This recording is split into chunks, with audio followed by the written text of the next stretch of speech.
L'adoption et l'application des lois sur la loi SRPF en Afrique de l'Ouest et du Centre, où en sommes-nous? C'est le thème au cœur du webinaire organisé par le réseau des médias africains pour la promotion de la santé et de l'environnement ce mercredi 22 mai 2024. Les panélistes de cet important webinaire ont profité de l'occasion pour apporter des éléments de réponse à cette problématique du Remapsen. Quand on regarde les 9 pays de partenaires de Ouagadougou, on voit qu'en termes d'existence de lois de santé sexuelle et reproductive, les 9 pays, 8 entre 9, ils ont ces lois. Mais la Côte d'Ivoire n'a pas encore ces lois. Mais ce qui est aussi important, c'est après avoir de lois, c'est très important d'avoir le décret d'application de ces lois. Outre la Côte d'Ivoire, qui ne dispose pas toujours de loi sur la santé de reproduction et sur la planification familiale, d'autres pays du partenariat de Ouagadougou peinent à atteindre les objectifs, même si plusieurs pays fournissent des efforts louables. Il faut le dire, les pays ne sont pas au même niveau. Et cela pour plusieurs raisons, hein. C'est vraiment plusieurs raisons. À ce jour, 8 de nos 9 pays disposent d'une loi SR, mais encore une fois, disposée et mise en œuvre, il y a vraiment un réel gap. Et pour pouvoir mettre en œuvre ces lois-là, il y a un certain nombre de préalables, notamment avoir des décrets d'application qui vraiment définissent le contenu. Comment assurer la mise en œuvre? Et quand on voit aujourd'hui dans nos pays, par exemple, la Guinée a une loi depuis 2000, le Sénégal a une loi depuis 2005. Malheureusement, ces pays-là ne disposent à ce jour pas de décret d'application. Le Togo également n'a pas de décret d'application, le Mali non plus.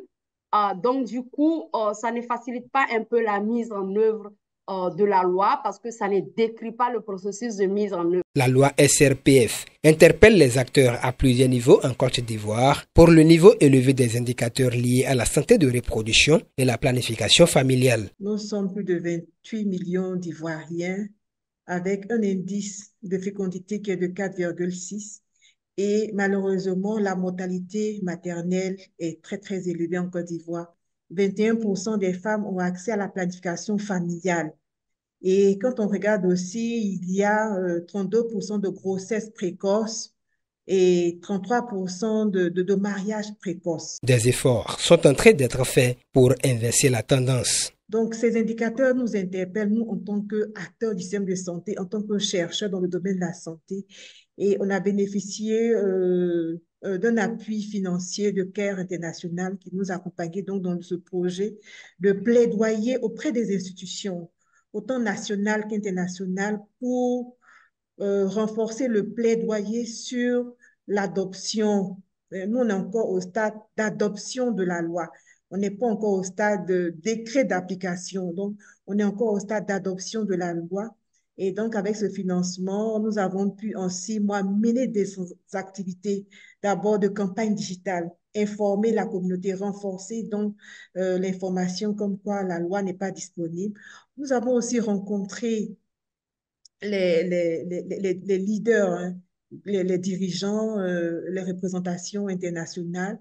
Et puis aussi, nous avons des rencontres techniques avec toutes les organisations qui œuvrent dans le domaine de la santé de la reproduction. Somme toute, l'adoption et l'application des lois sur la SRPF en Afrique de l'Ouest et du Centre est au beau fixe. Mais des efforts restent encore à faire au niveau de tous les pays pour que nos populations bénéficient véritablement des avancées de ces outils nécessaires pour la réduction des chiffres alarmants sur la problématique.